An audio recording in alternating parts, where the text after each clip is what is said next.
Hey, welcome to the Whaler Guys. It's Jerry Irwin, Peter Hindle, and tonight we are honored to have the chairman and the president of the Hartford City Football Club. Shawn, thank you very much for joining us. Well, thank you for having me. Awesome. And he wore his Jeff Sanderson autographed jersey. Yeah. Can you believe that? Yeah, we got to get that back under plastic. Make sure to preserve that. That's right. No coffee time. They don't make those jerseys right now anymore, right? So They're just on a little hiatus. yeah. 1993. Is that when it was? Yeah. Yes, Wow. Well, that's when Jeff Sanders was a big goal scorer for the Hartford Whalers. That's right. Lightning. What did they call him? It was the Lightning on Ice. Lightning on Ice. Yeah. Yeah. You know, they had some great lines when he played. You know, it was like you said, Castles, Verbeek, and Sanderson. Yeah. It's awesome. You know, you think back over the years about all the guys that came through Hartford, and now with your football club, you're having a bunch of new guys come into Hartford, and now they're the summertime entertainment along with the Yard Goats coming into Hartford. Actually, they're over at CCSU playing most of their games, which is great because it gives people in the New Britain area, the Hartford region, a chance to get out to CCSU and see the great fields out there and a great place to see the game, right, Shawn? It's been an absolute honor to work and play at Central Connecticut State University. But everybody on this show and everybody watching, our home is Dillon Stadium. Yeah. You know, once everything clears and the stadium is ready, we want to move in there. We want to clean it up, and we want to make what's there good and playable.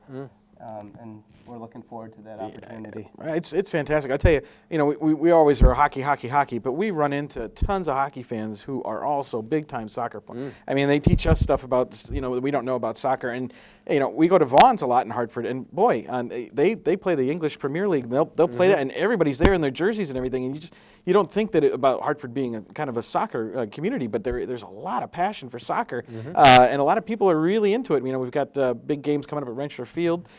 You guys are playing on July 2nd, you said, right? Day after, Yeah. So, you know, that's a big soccer weekend, and you're the boys of summer from a little bit of a different perspective, you know? And this weekend, the 10th, you'll be at Central playing. Who are you playing against this weekend? We are playing the Rhode Island Reds. The Rhode Island Reds. What a name. And that game starts at 6 p.m.? Yes, sir. 6 p.m. at CCSU at the soccer field, Wow. right off of El Egreso Boulevard. So, you know, I would get there early. If you're going to get there about 5. You can tailgate in the parking lot. You can meet all the renegators up there. What are they called? Yep, so we have a supporters group called the Agents of Hail, There you and go. they have a awesome tailgate. It's you know, they just welcome everybody. They see everybody as a new fan, and we're just trying to drive a culture and a community of soccer-loving people in Connecticut, and there definitely is one. You know, Vaughn's is a great place to watch soccer, but just the millennials in general, they've grown up on FIFA, playing video games. They know all the Ronaldos and the FIFA was Messis. fun, yeah. So our fan base is, you know, mid-20s. Yeah. So we're very fortunate. With Young. Why don't you go over the roster per se? You know, not naming the whole group, but your core group of players for our viewers to understand. You know, who to look for if they come to these games. Who's the leading scorer? Who's, you know, the better of the two goalies that you carry? Well, the really cool thing about Hartford City, it's not a team that people are going to be just passing through. And I think with the other sports teams, you really don't get connected with the players because they're on to their AAA team or whatever. We are a professional soccer team, and you know, we have players who live in the community and they just play for us on the side. So number one is literally our number one. He's Hami Hakara. He's our captain and he's our goalkeeper. Oh. And he's from Weathersfield, one of the best to come out of that school program, thanks to Tony DeChico. And you know, he's just an overall what a great guy. Then we have people who are flying in from Brazil to play for us this summer. Wow. So we have Felipe, and he's, you know, just what you would imagine of a Brazilian soccer player: finesse, footwork, goal scoring, just the total package. Then from the other side of the pond, we have Kieran Sims, who is from England, England. Excuse me. There we go. And so he's just an awesome defender who actually has put 2 in the net so far this year, all off crosses. So that's great. Those 3 alone, I mean, are well worth the trip and the admission. Sounds like a good core. Now, how much do you charge per game? for adults and children? What's the cost for people to come see the game? Yep. So at the gate, tickets are always on sale for cash or credit, and it's $10 for adults and $5 for children. Wow. It's very, Perfect. very affordable. And there's usually a food truck there, so you can get some food, sit down, relax, pray for some good weather. Yeah. Like you said, the last game you played was over 1,000 people there. When I worked a couple events, there was over 500 for a pouring cold. That was a downpour. It was That's freezing. impressive. That's really impressive. I mean, 500 people coming out, and so you guys play no matter what the weather is. I mean, barring maybe thunderstorms and lightning, right? Yeah. But you guys will play in heavy rain and everything like that. So, wow, it also makes it more dangerous for the players, you know, all that thing. But hey, if you're there, have a good time. I mean, it sounded like everyone had a good time that night. You know what? I have watched soccer from time to time on TV. It's a patience game for me. I watch it, and it's more the strategy of how they're going to get it to the net. Yeah. And it's just at times I'm like, oh my God, just get it up there, come on. And we're used to guys on skates flying up and down the ice. Yeah. So when you watch the strategy and you understand first what's an offsides, or some of the yellow cards and obviously the red cards, you get the old heave-ho.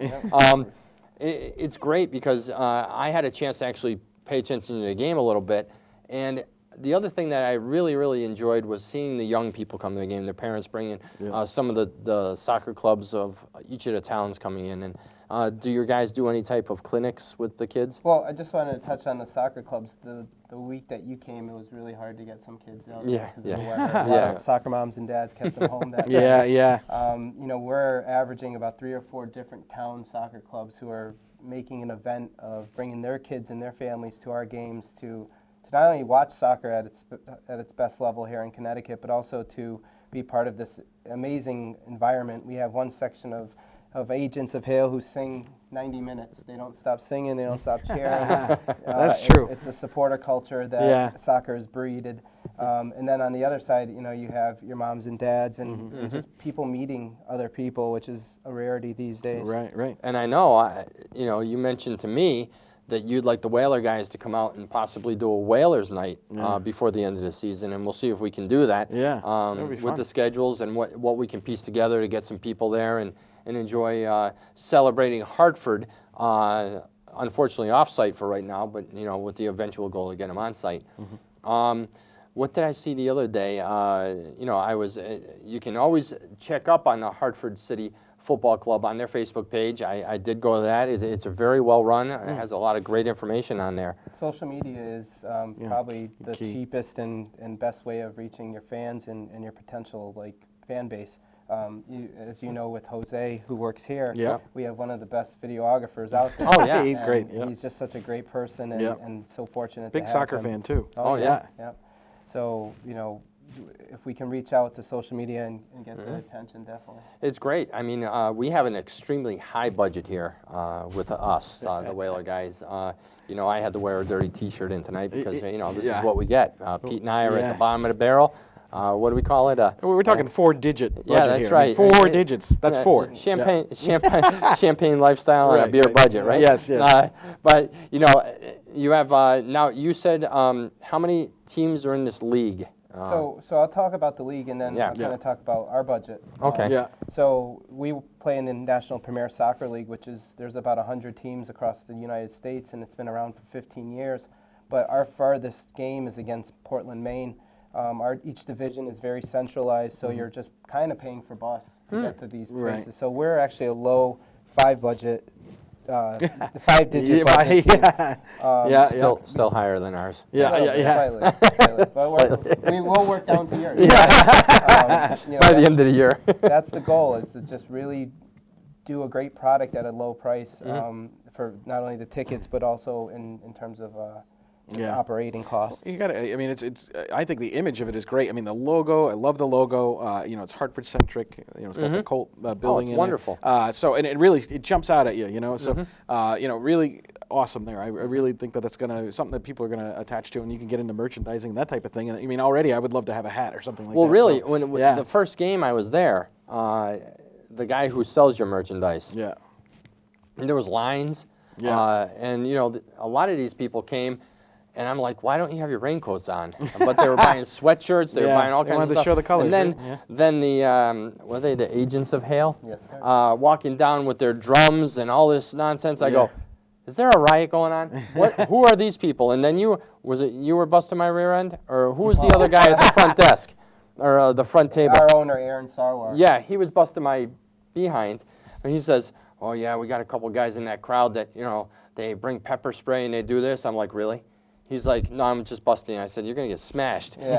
Don't bring that." Not pepper spray, smoke bombs. Oh, fabulous. Because that's a part of the culture that we don't condone or Yeah. anything, but it does somehow go off We at don't people's we feet. don't say bombs. Yeah, that's for sure. Smoke Yeah, things. smoke show. Smoke shows. Yeah. It's a total But smoke no, show. they were great guys. Or the people that are involved in the Agents of Hail are really fun group of people. Like you said, they just go forever, and they have so much energy. And that's really what's cool about soccer is when you watch, especially the Europeans play, that it just goes on forever. The excitement of the crowd, and you have a great crowd and a great following. Joe the printer, who does our Yeah. printing for the Whaler guys, he brought both his kids, and they went out on the field, and that's great for the young people to look up to these guys. That especially because soccer has really, among the youth organizations, has really taken off here in Connecticut. Yeah. Well, just something about what you said about going onto the field. That's one of my favorite parts of every game, and not only being like the president, but I'm also like the water boy. I'll do whatever it takes. Yeah. But at the very end, we let the fans go out onto the field, onto the turf, and we have an autograph session. And Wow. thankfully, because Hartford Distributor makes our posters, we give them out for free. And Oh, nice. It's just it's the sponsors that have stepped up to the plate in our first season that have made this something very memorable, and I think the beginning of something very sustainable. Yeah, absolutely. It is. It's a lot of fun, and I think this Saturday against the Rhode Island Reds will be a lot of fun because it's supposed to be nice and warm. Yeah. That's right. You wouldn't like it too much. Probably not. I'll probably need an umbrella or something, even though it's not raining. Yeah. If I get above 72 degrees, it's too hot. But interesting, the Rhode Island Reds is kind of one of those things. So the Rhode Island Reds was actually the original name for the Hartford Wolf Pack because the Rhode Island Reds were playing back in the 1920s, 30s, right there. Yeah. So, but that's interesting. They took the name because that name's got a lot of history in Rhode Island. Oh, so that's wonderful. How about that? Yeah. So when you look at now, how many years have you been active in the league here? Well, this in is the NPSL. Well, I'll just say about our team is an expansion team. We're only about 3 months old, Okay. and the fact that we already have like a following of over 3,000 on Facebook, That's and great. just like I said, a standing room only Yeah. stadium and our second game. Yeah. We know we're young, but we're mature, and Yeah. we're a professional-based team that everyone is putting their time and effort and volunteering to make this a great experience for everybody. A And great it's number. It's Yeah. important that like you said, your last game had over 1,000 standing room only. That you first of all, Central is a very difficult place to navigate to the fields because it's kind of hidden a bit. Yeah. And for you to get that many people in there to watch the game, to get there first of all, and then watch the game is great because they're going to somewhere where they probably don't know unless they've been to a previous game. Right. To get there and to have 1,000 people is Sure, awesome. Sure. Now, what about parking? Is parking free or is there Parking a charge? is free. So that's even better. People always complain about paying for parking. Now you get free parking. Yeah. So Imagine that's what I was that, at hoping. State University, Yeah, it's free. yeah. Even though the budget's not good. No. But no, it's great because you park in the football lot up top and you walk down to the soccer field. And like I said, from 5 until 6 or 4 until 6, they're up there Or tailgating. noon until 6. Noon. Yeah, that's true. There's Let's no not- limit on let's not get tailgating. carried away here. Yeah, you're gonna set you up. might- You might want to set up tents next time. No, overnight. there's no setting up tents. Yeah. But someone did drive a camper in with an awning on it for that rainy game. Oh, yeah. You'll be there every Yeah. game. Oh, It yeah? looked like Rain or shine. Clark Griswold was coming from family vacation there. There you go. But so now your games run from when? May? Yeah, so our first scrimmage was actually against UConn. That's right. And it was in early May in Newington. Oh, okay. And our season officially ends on the 9th of July, but then we go into a kind of a NPSL-wide playoff where we begin playing other leaders of other conferences.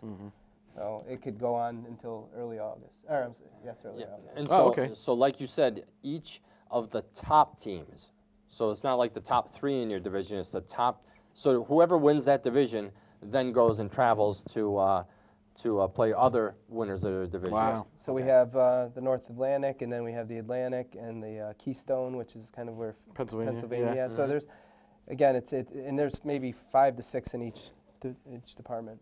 Wow. It goes to show you how many soccer players, are interested in playing for teams. I mean, you're not having trouble filling any rosters, and it just shows you how popular the sport is. And I'll tell you, 3,000 people on social media with the Facebook page. I mean, we don't even have that. We've been at this for 6 years. Yeah. So Yep, I mean, that's just indicative of the market that really is into soccer. So Absolutely. That's all good things, and I'm really taking off. So Now, you said there's 100 different teams. How many divisions? Probably in the 20s. So Yeah. 20. So each of those division winners will then go on to the playoffs, and like you said, it'll end probably in early August. So that's great. You know, what I enjoyed is, like you said, the day it rained, and I was there. After the game, everyone and their families came up to see the players after the game. People introduced themselves. It was very nice. Your brother was there. I got to see him. Hi, Nelson. Little history behind that. Nelson's talking to me, and he introduces himself, and I'm watching him, and I'm like, God, this guy looks really familiar. And I said, where'd you grow up? And he told me he grew up in West Hartford, and I'm like, really? I grew up in West Hartford. I said, what school do you go to? He said, I went to Conard High School. And I stopped. I said, Nelson. I used to hang out with Nelson.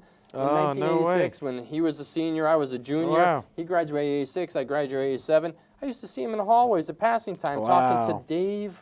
I can't remember his last name.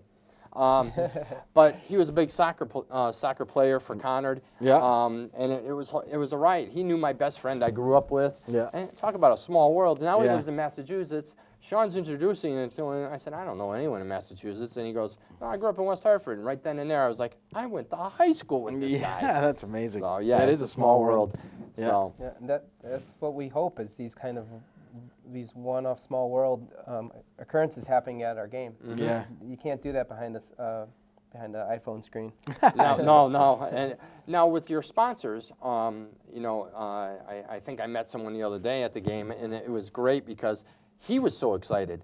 And I sat there and I was like, wow, this is great. A sponsor who's at the game, watching the games, seeing, his team out there, for lack of a better term, and he was so energetic. I could probably do 2 or 3 shows just talking about Al Armstrong and Wow. how much he's done for the community. Yeah. Al has been in Hartford for 40 years. Wow. He was the guy sitting in the bar stool next to by Mayor Mike in the 80s. Yeah. So he knows it all. He's seen the rise and fall and the future rise of Hartford. Yeah. For him to not only put his name of his company, but also his funds to support our team to get off the ground is a good indication of the people behind him.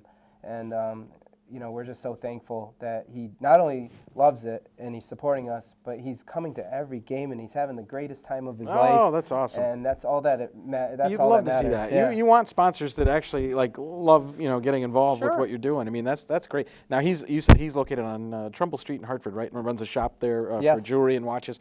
And he's been in Hartford. You said for the last 40 years. Yes. With that location. Nope, or? he just moved Yeah. there a few years ago. Oh, okay. Before that, he was right under the Goodwin Tower on Asylum. Oh no way. Yep. And I mean, if you're talking about the best watches and Yeah. diamonds that you can find, it's Al. Oh, that's great. That's great. Well, It's good to have a sponsor. It's another person that is investing in Hartford, really. Well, that's what's key about it is because Hartford has been so downtrodden and all this, but these things, the UConn campus, the soccer team, of course the Yard Guards coming in, Hartford is really, believe it or not, trying to get off the mat. So this is all very positive things, and we always talk about that. We talk about what potential Hartford has, and you can see it, like you just said, with UConn, with the young people moving downtown, with the apartments, right. With CRDA doing their part with building the apartments for the young people, with the restaurants, as Peter Damali said in the last show. Yeah. They have 40 of the best restaurants in this area. In Hartford, yeah. It's the Hartford, top grossing restaurants better than in New the Haven, state. he said. Yeah. So, for all of this to come together and Hartford City being part of the puzzle, Right. as we always talk about, and we always talk about the XL Center, that's the kind of cherry on top of the sundae. If we can get this XL Center remodeled and then Dillon Stadium, we have a great venue. I mean, the people who are with Live, Work, Love Hartford. Yeah. They're all downtown dwellers. Yeah. We talk to downtown dwellers when we go to these meetings, and it's all about what Hartford can put in place for people who are living downtown, who are attracting business downtown. Yeah, and it's great to have, like I said, soccer is a huge part of that. It's really something that's starting to grow and become very positive for Hartford. So, and hats off to you, Shawn, because, without going into a ton of detail, there was a soccer league that was trying to work out in Hartford, and it didn't go well. And I was kind of downtrodden because I was like, well, that means that no soccer team's coming. And so at some point, when did you start to put this all together to make it all happen? I mean, was it something that you were planning before, or did you do it quickly? Or It happened very quickly, but it happened on the courage of our owner, Aaron Sarwar, who also is a Conard graduate.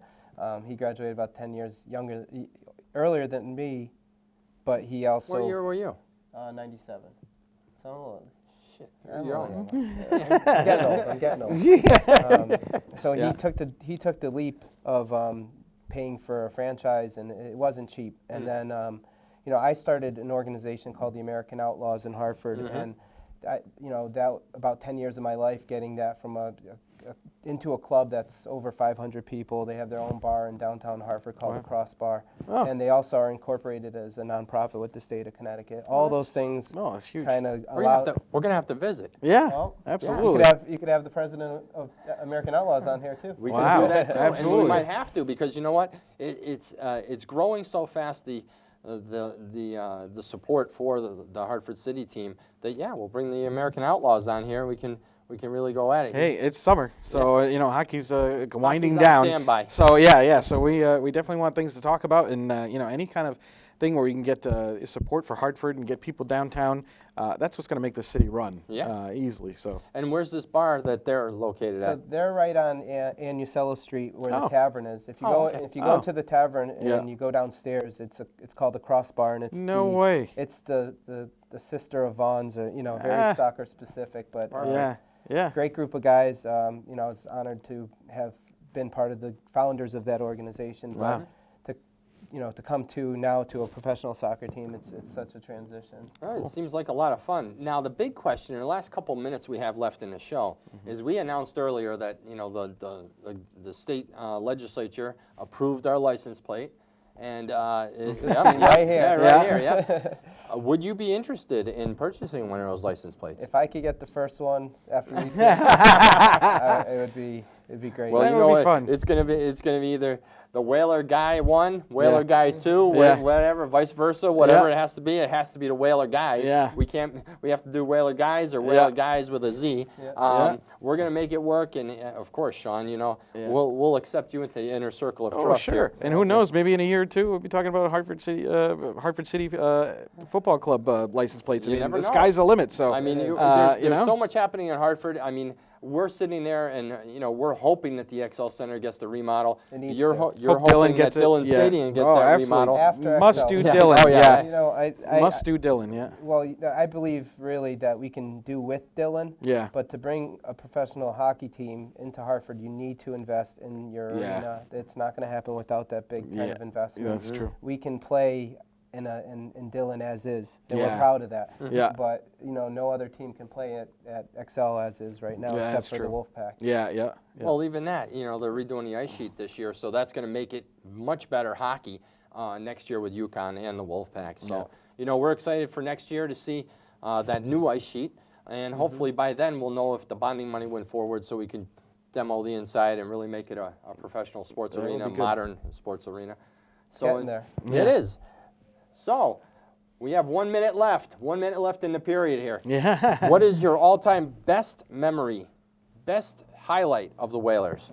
Well, I think I even told you, growing up, I had no exposure to hockey or anything, but I went to the Camp Current autograph session they had at the bottom of the XL Center when I was probably like 10 years old, and I got a picture with Scott Young, and I still have that picture autographed. And That's awesome. It made me who I am today. There we are. Well, until next time, Pete and I are the Whaler guys. You guys are the Whalers Brigade. We're One Nation Under Green. And remember, Hartford City Football Club. That's right. Check it Playing out on at Facebook. CCSU this Saturday, 6 p.m. Come and visit, say hi, and enjoy the day. It's going to be nice and warm, Yeah. just the way Pete wants it. Uh-huh. Have a great night, everyone. We'll Yeah. see you next time on the Whaler, guys. Thank you.